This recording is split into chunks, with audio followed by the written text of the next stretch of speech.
Урматтуу Адылбек Касымалиев, премьер-министр, бул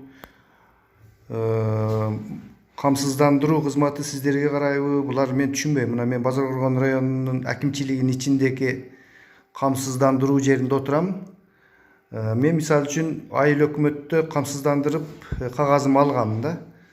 Анан ошол кагазды жоготуп алып келип бул жерден алайын десем, жарым сааттан бери отурам. Бул киши мен билбейм, мына бияктагы адамдар дейт. Булар база данныйга кире алышпайт экен.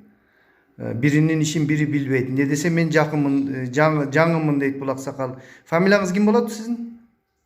Азалбек дегенде. Азыр эми канча сизде? Дагы жарым саат күтүш керекпи? Бүгүн акыркы күн. Аза ким кирип кетти, Азалбек кагазың. Мына акимге кирип кетти деп, ошол жок үчүн келип атам да мен кагазды сурап атасыз да сиз. Мен сизге айтып атам, база данныйдан карап, менин мамлекет камсыз кылган кагазымды чыгарып бериңиз деп сизден талап кылып атам.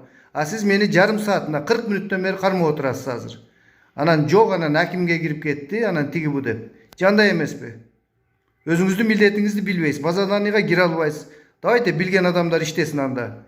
1 сааттан бери күтүрбөй.